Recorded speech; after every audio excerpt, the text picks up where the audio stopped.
Hello, mother. Hello, father. These ticks and skeeters, they really bother. Can't wait to show you all of my new tricks. Thanks again for sending me Canine Advantix. Canine Advantix, because you don't want your dog to end up like whatever this abomination is. Hashtag not sponsored. Alright, today we got Tamurkhan. Got the Thrones of Decay, new DLC for Warhammer 3, and campaign gameplay. We just learned his start position. In Immortal Empires, he will be laying about in the plains of Zanbai-Jin, Kadatha. Kind of figure that's where he'd be. In Realms of Chaos, he'll be in a Writhing Fortress, the Blood Marshes, and that'll be, I guess, Northern Norska?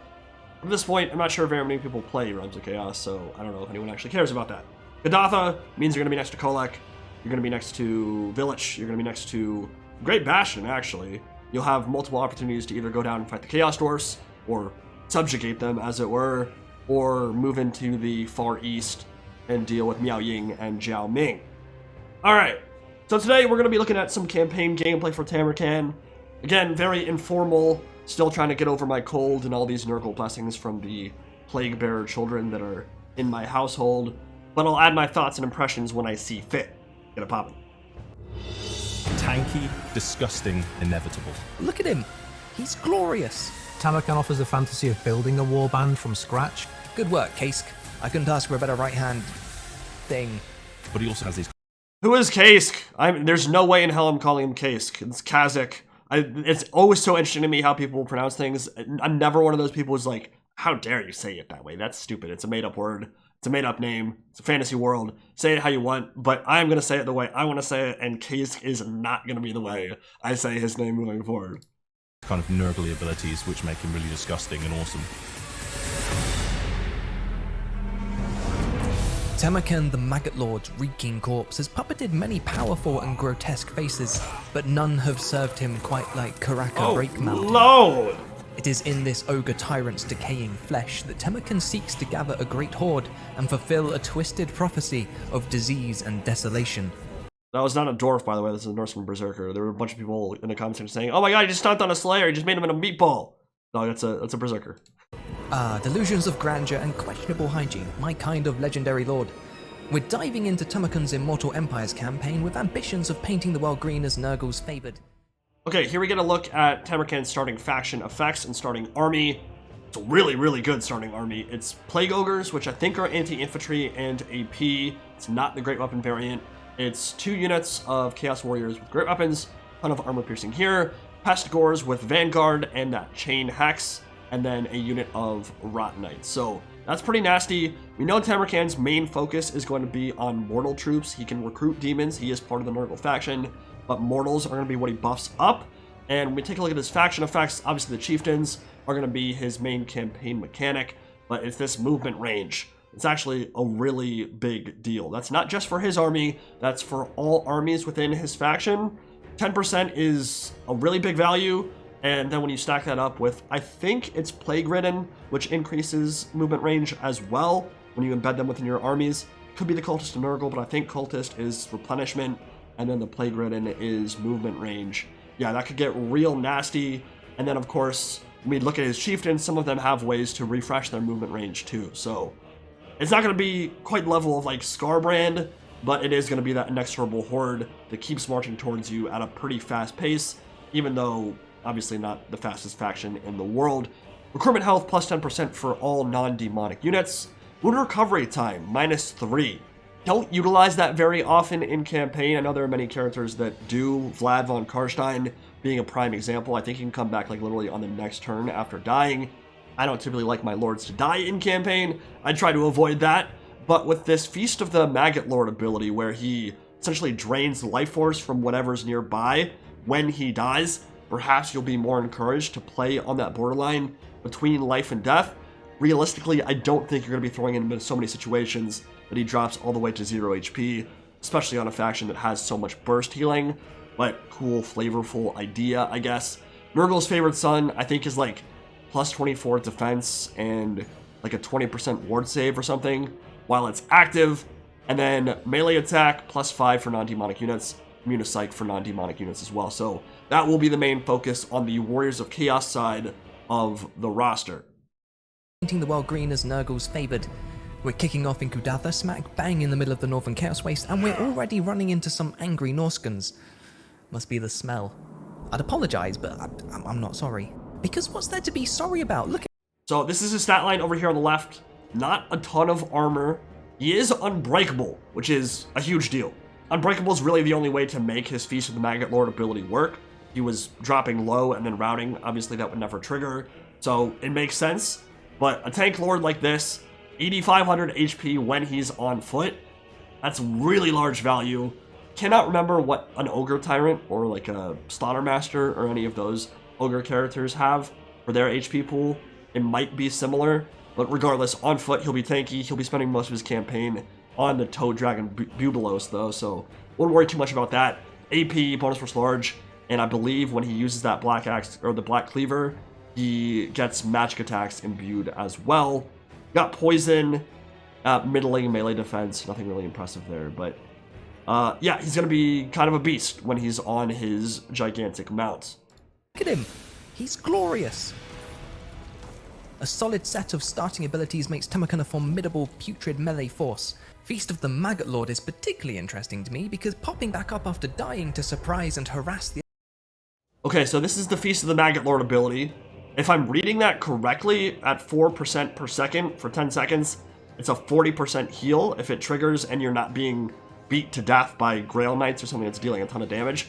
So that is a really substantial heal and will obviously keep you in the fight. In practice, I don't know if it's ever going to be quite that impressive because if you're at 0 health, whatever's surrounding you is going to be hurting you really bad. So you're not going to come out of that situation with tons of health. But big time damage, it does not appear to latch on to a specific hero or lord. It's any unit in the vicinity, whatever is closest or whatever it decides to latch onto. So that could be infantry, cav, monstrous infantry, whatever. I don't know that I like that. I think I'd probably prefer if it tried to snipe out a lord or hero, but with that kind of DPS, maybe that would just be considered too OP. Interesting nonetheless. That could be pretty powerful in multiplayer. I don't know that it'll see that much play in campaign, because again, you're not going to be dropping to 0 all that often against AI. The enemy general, well, it's just good fun. Coupled with the Maggot Lord trait and a -3 to wound recovery time, and you're looking at a playstyle that speaks to my soul. Reckless, disgusting chaos. We'll learn more about Tamurkhan's infectious inspiration soon, but for now, we've got a garden to build, so we'll construct some weeping creepers for the bonus to growth. Worth noting here, as part of the Nurgle alterations, only military buildings now feature the cycle mechanic to address player feedback that it wasn't great for Nurgle's economy. For an in-depth dive into the changes, check out the links below to read the blog. Much like a garden, a dependable economy relies on stability and an inexhaustible supply of fertilizer. The economic side no longer cycles now. It's only the military buildings. Toad Dragons are confirmed to be on here. I was a little bit worried because Khazak the Befouled has a unit cap on Toad Dragons from his Chieftain tab. And I was like, can you only recruit 1 Toad Dragon for the rest of your campaign besides Bubelos? That would be very weird. No, that's only a cap for Khazak. I don't quite know why they did it that way. Because again, you can recruit them through his cycle buildings regardless. But it is what it is. Plague Ogres are a tier 4 unit alongside Soul Grinders. The Rot Knights are going to be, I think, that looks like tier 5, yeah. Going to be tier 5, so upgraded Chaos Knights essentially. Pestigores I can't seem to find. They're probably off screen. But in general, I really like the recruitment changes. I like the fact that you can now summon anywhere, even in enemy territory, I believe. But more importantly, I like the fact that you now want to lay the groundwork before you move and invade a certain territory. You want to get corruption as much as possible because it means you'll get up to 60% HP when you spawn in. I think the lower threshold of that is like 20 or 30%. And then as corruption continues, your recruitment costs will get lower and your starting HP for a unit that's summoned in will be higher. I think that's a really cool change. The changes, check out the links below to read the blog. Much like a garden, a dependable economy relies on stability and an inexhaustible supply of fertilizer. And with that in mind, let's go beat the fertilizer out of these Norskans. Tamurkhan's whole inspiration was the Throne of Chaos novel. The DLC is even named after it in Thrones of Decay. And in that, he builds this huge warband to try to destroy the Empire. And this time, maybe you can make him a bit more successful. He comes with all these really exciting units that I think Nurgle players have been dying to get their hands on. So yeah, he's definitely going to fill some holes in that roster. Okay, let's take a look at stats real quick. Alright, those are regular Plague Ogres on the left. Yeah, it's bonus versus infantry and armor piercing, 110 weapon strength. So as a tier 4 unit, this is going to be quite a lot better than your Ogre Bull, more in line with like an Iron Gut. Obviously less armor, it's not the same stat profile, but same idea. It's an elite Ogre Bull, not just your regular run-of-the-mill 550, 600 gold bull. Obviously the blessings of the Rot Father have imbued him with some powerful strength. Got 36 melee attack, 38 melee defense, and doesn't look like he has any special abilities besides immune to psych, but that could just be from Tamurkhan himself. I believe he grants that to like the whole army for any non-demonic units, so that could be where that's coming from. On the Pestigore side, the Chain Hex is right there. That will sap enemy vigor, I believe, and maybe melee defense too. And then we have a pretty poor stat line, I'm not going to lie, but it's going to be quote-unquote cheap armor piercing. Expect this unit to be like 750 to 850 gold, mid-tier at most. Not massive charge bonus, maybe a little bit lower than I was expecting, because, again, I kind of expect this to be more like a Pestigore light type of profile. Maybe not quite going for that here, because I think Pestigores have... Well, Pestigores have maybe like 35 charge bonus. Something like that. Really low armor, though. So, yeah, this is not going to be a particularly tanky unit. More HP than your standard infantry in this price range, but they're gonna drop like flies, essentially, in melee. Vanguard deployment for Nurgle is pretty interesting, though, and of course that cheap AP is going to be nice. Definitely going to fill some holes in that roster. Tamurkhan is a... Rot Knights. We got Rot Knights here too, and this stat line is really impressive, and you'd expect it to be as a tier 5 unit. Anti-large, I was not expecting. Armor piercing, anti-large together, obviously a really good combo. Makes them cav hunters, makes them monster hunters. 32 model count means they are true monstrous cavalry. 53 melee attack, 40 melee defense, so more of a aggressive profile. I was expecting a little bit more defensive, but the regen and obviously the cycle charge potential is really where they're going to become extremely strong. You don't have to stick in a fight too long. You hit that charge bonus, 60 charge bonus, hit them with that impact damage, leave them melee for 5 or 10 seconds, retreat, and let them regen up their health, and they're going to be a real nasty unit. Tamurkhan is a really tanky character who has a lot of weapon strength that he can bring to bear against single targets. Where he kind of falls down is when he's surrounded by many other kind of smaller targets that deal anti-large damage, or when he's shot at from a distance. The Nurgle tech tree has been rebuilt from the ground up. Currently, it's all about Kugath's Realms of Chaos experience, where we wanted it to be more dynamic, that works for every Nurgle character. We reworked elements of the Nurgle. It's beautiful. I mean, I don't have much to say about it because I can't see all the different skills, but just the fact that they've already completely changed how the skill tree works. It was one of the worst parts of Nurgle's campaign. The fact that it is reworked now, in general, it cannot be worse than it was, because as they said in the video, it was literally just for Kugath, Realms of Chaos, when he was down in, like, south of the Chaos Dwarfs, on those islands there, in the Dead Sea, or the Dread Sea, or whatever the hell it's called. There was just, like, half the tech tree did not work for him at all. So, very glad to see this completely changed. Nurgle feature set, because we thought the theme was there, but maybe it just needed to be dialed up to 11. We designed Tamurkhan to be this big bruiser beatstick. Swapping bodies feels like it loses a little bit of that fantasy for how we'd envisioned him, and the chieftains kind of carry where he can't quite handle himself. Good work, Kask. I couldn't ask for a better right-hand thing. Okay, our garden's growing nicely, we're pushing into the blood marshes, and our liquefying mouth plague is ravaging the withering fortress. That's a tongue twister. Yeah, this new plague system, if this is anything to go by, is gonna get real nasty. Obviously, you won't always have incredible synergies based on that web. It's gonna be refreshing every few turns, every few times you use it. So you're not always gonna be able to get a plague this OP, but there are gonna be some really incredible combinations. I don't care so much about the debuffs because I feel like AI debuffs, debuffing the AI, typically doesn't work all that well. They just kind of ignore it a lot of the time, and I can't necessarily notice it.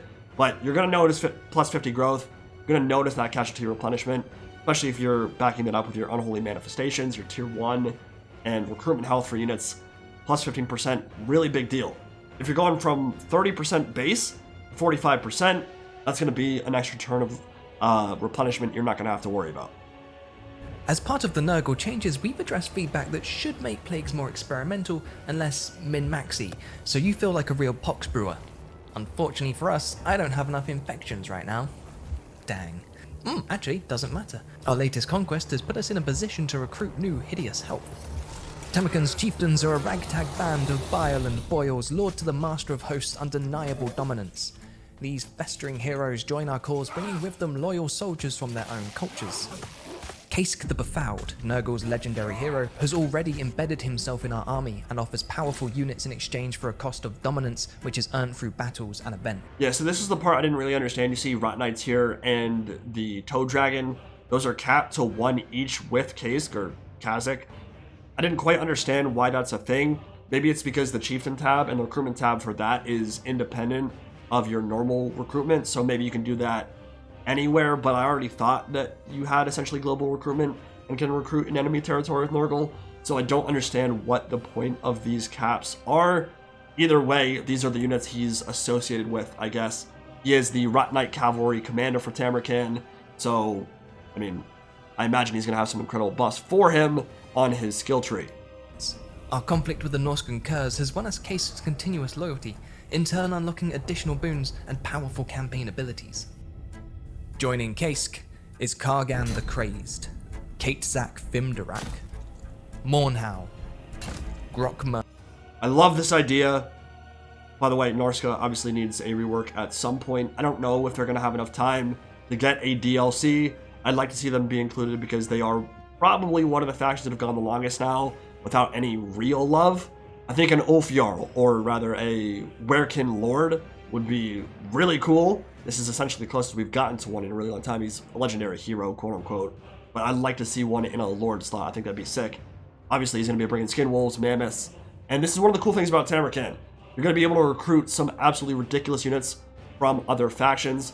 You'll see in a second here, the Castellan Engineer, the Chaos Dwarf, you can get Infernal Guard and Dreadquake Mortars, which is absolutely disgusting.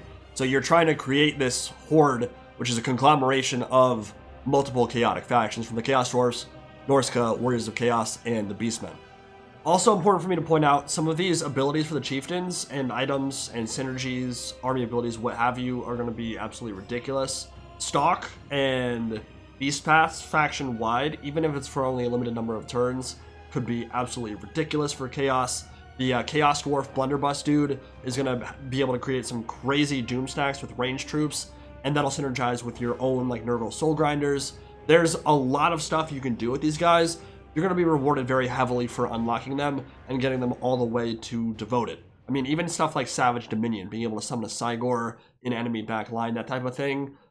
It's going to be pretty crazy once you get all these chieftains unlocked and really get the ball rolling with them. The big question, of course, is how long will these activated abilities actually last for? Stalking Stance for all armies in Tamurkhan's Horde. I mean, that could just be absolutely disgusting.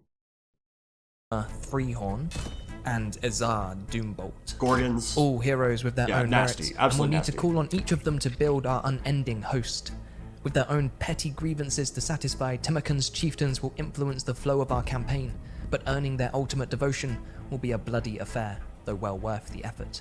More chieftains info shortly, but for now, I spy with my decaying eye Skaven ruins to the south, and if I know my Immortal Empire's geography, we can expect Boris's Kislevites beyond the Blood Marshes. Skaven or Kislev, Ezar or Kargan.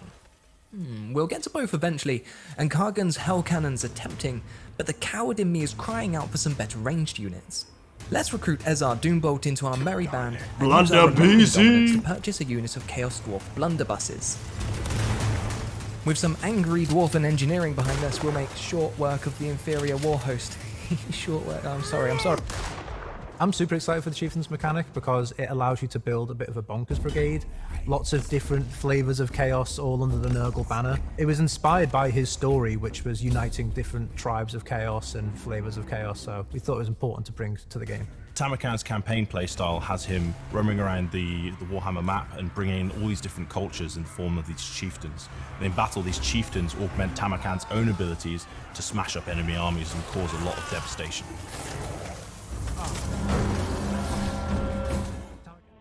I think this video was recorded a long time ago because I don't think that's what the Chaos Lord of Nurgle actually looks like. I think that's more like a generic helmet. And the Chaos Sorcerer, I know for a fact, is not the same model. We've seen what it looks like. It's kind of a decrepit, very skinny and famished Chaos Sorcerer with a three-eyed visor in like a gray robe. It's not what we're going to see later on in this video. So I think some of these models are older. I think I've seen what the actual Chaos Lord of Nurgle looks like. I'm still kind of disappointed. I think there are certain elements and certain models where CA could have and should have gone further with differentiating them from other characters, and especially when you look at the stat line, there's just not a whole lot going on here that differentiates it. So the way you make people excited to play that character is make them look really freaking cool. And for the most part across the series, I think CA's done a good job, but there have been some misses, and I personally think that the bloated look that we've seen in Mark of Chaos and some of the older Nurgle artwork could have been really cool. And I think even 8th edition models for Nurgle Chaos Lords, and especially when we go to stuff like Age of Sigmar, they do a much better job of showing just how cool and interesting and diverse these characters can be. This dude just kind of looks like a barely more elite type of Chosen, which is not my favorite thing in the world. Tamurkhan at his core is still a Nurgle faction. The extra units from different rosters are unique even from some of the ones we've done before, so no one's ever had access to Chaos Dwarves mixed with Nurgle. The Chieftain mechanic is about gaining the fealty of the other flavors of Chaos, getting the best of them and making the ultimate war host. Oh, Kaesk's by far my favorite. He's got Toad Dragons, what's not to love? Toad Dragons, the perfect remedy for backstabbing Grimgor. Whilst we were busy with Boris, Mr. Ironhide trampled our garden, yet I'm struggling to be upset. Ezard don't much fancy Orc kind, and he's been positively popping with excitement. Yeah, so missile strength plus 15% for your entire army, 20% explosive missile damage. I think that'll only apply to him himself. His blunderbuss maybe can upgrade it into like a grenade launcher or something like that, not entirely sure. He probably has explosive abilities as well. And then yeah, you can get Infernal Guard and Dreadquake mortars. That and Tamurkhan's Horde is just, that's real nasty. And overflowing with fealty with each volley of his Doombolt. We've got dominance growing out of our boils, and we're going to use it to field a few Dreadquake mortars. I told you, Grimgor, we greenskins should stick together, but no. Look what you've made me do. Elsewhere, our Kizovite conflict has made Kargan crazed with love for Tamurkhan, so we'll activate his March of the Crazed ability to refill his army's campaign movement and begin the siege of Karak disgustingly good. Of Tamurkhan's slow arrival. Scarbrand Light. That's a lot of orcs, so we've split into 4 fronts. Kargan and our Chaos Lord are leading the main bulk, and across the way, we've got one small army and a pair of lonely siege engines. With Tamurkhan's reinforcements incoming, we've tricked Grimgor into leaving a section of his wall poorly defended. Our Plague Bearers are about to climb the wall, so we'll have our Chaos Sorcerer of Nurgle give them a little something to take the edge off any nasty swords they might encounter. A touch of leprosy should do Don't it. cast that Chaos spell, Sorcerer of Nurgle useless! is a mortal spellcaster that brings the laws of death and the laws of Nurgle. Yeah, so this is not what the Chaos Sorcerer of Nurgle actually looks like. This is the Chaos Sorcerer Lord of Nurgle. That's the model for him. I think they just reused it maybe early on when they created this video. There is going to be a new and unique model for the hero variant of this. To the Nurgle roster in a nicely armored package. There he is. Tamurkhan joins the party, so we'll link our cavalry units up with the main bulk. When the gates are down, our Bile Trolls will be first through the breach.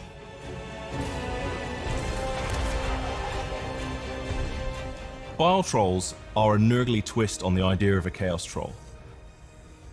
They have this ability which allows them to debuff enemy melee defense, which allows all of your Nurgle units to really hit a lot more reliably. Ability which allows them to So debuff I don't enemy melee have defense. any issue with the model itself. I think the model looks fine. Unfortunately, they did do what I was kind of hoping they would not do, is they made them a pretty generic troll unit that's just more focused on defense. 28 melee attack, which I think is a little bit less than some of the other troll variants. 46 melee defense, which I think is a lot more. But they don't have any active abilities. It's literally just a melee defense debuff, which they already have. Like, River Trolls already do the same thing, except they lower melee attack. Like, that's not an interesting variant or way to make a cool unit. They should have given it something more like a breath attack or something that differentiates them from the other 4 or 5 troll variants we already have in the game. So a little bit disappointed with what they did with those. They have this ability which allows them to debuff enemy melee defense, which allows all of your Nurgle units to really hit a lot more reliably. Meh. Who gives a shit? Walls Not gonna use them. mounted. Gates coming down. The plague can be slowed but never stopped. Oh lord, oh! By the way, that FPS drops you're seeing, that's not from me, that's in the video itself. I don't know if they need a better computer, but whoever's recording this, like, the replays look great. The actual recording of the battle, they were having some chugging performance issues for sure. Who better? By the way, in general, I'm really loving everything that I'm seeing here. Like, the vast majority of it looks awesome, so don't get it twisted. I think this is looking really, really good so far. Spread Nurgle's gift, then Kask the Befouled. Kask the Befouled is this kind of rotting champion of Nurgle. He rides a rot beast, you don't get him on foot. He's fast, he's agile, he's really not what you'd expect from a Nurgle character. Okay, so his stat line. 370 weapon strength is a little bit low. Not very impressive, actually. But he's not really supposed to be a world beater in melee, right? Like, he's more of a cavalry commander. He's going to be more supporting other units in your army. And I think you're going to be able to do some pretty nasty Doomstack stuff with Rot Knights in command. What we heard about him before is that he can strip enemy charge defense against large away. So even if you're charging like Phoenix Guard from the front, you can essentially ignore all their bonuses and deal full impact and charge bonus off impact, which is really good. And I'm pretty sure he's going to have a bunch of other skills on his tree that are uniquely suited for making Rat Knights an incredible unit. So not just casualty replenishment, but just buffing them up. I do know that he also has charge bonus stuff, and it's a similar ability to what the ROR Skull Crushers of Khorne have.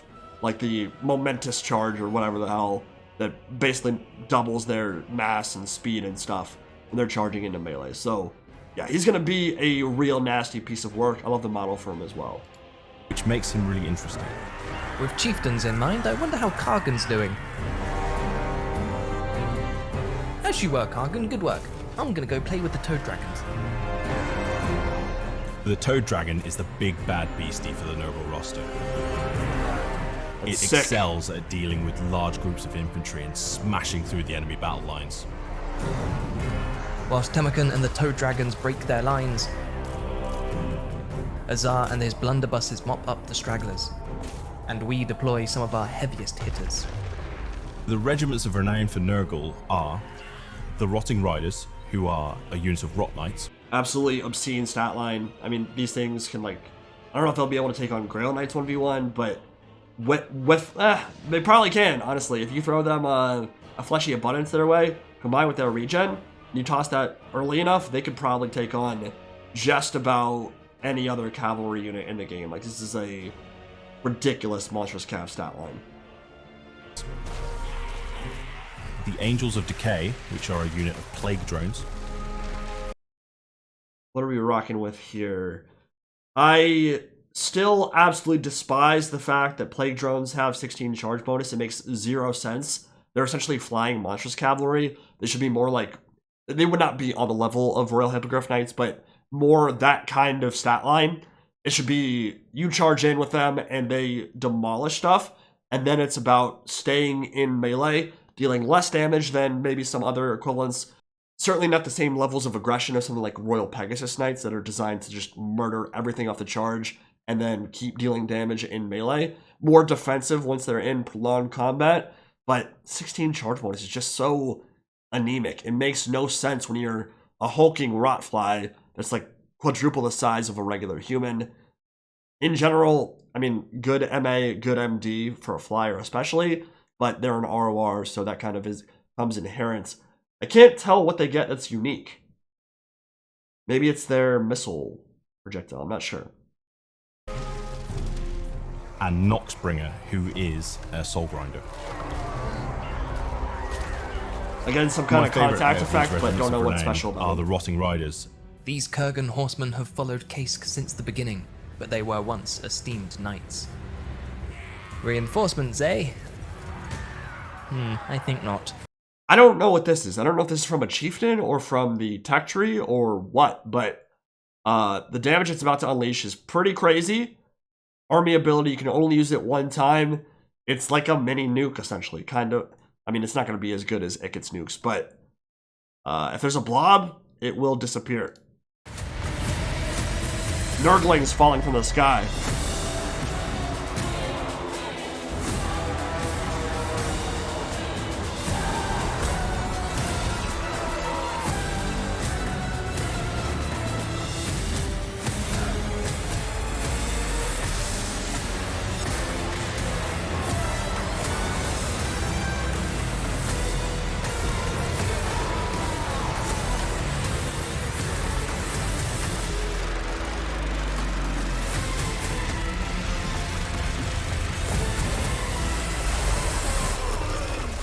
Really cool shot. Bubulos feeds on a buffet of orcs. More fertilizer for the garden. Our war host grows with our fealty and begs the question, who do we recruit next?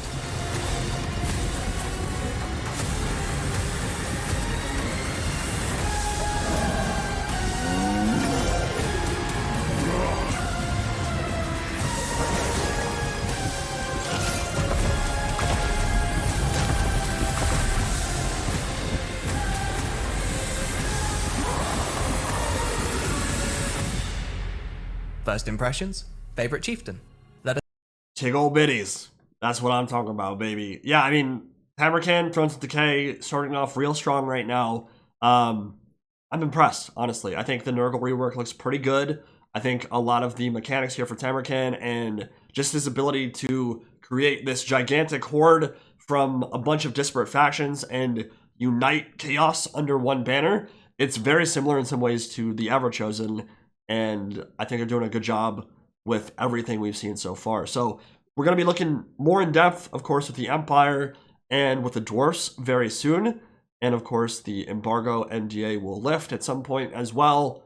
Hope you guys enjoyed this look, and I'll see you all in the next video. Any Pride, signing out for now. Have a good one, guys.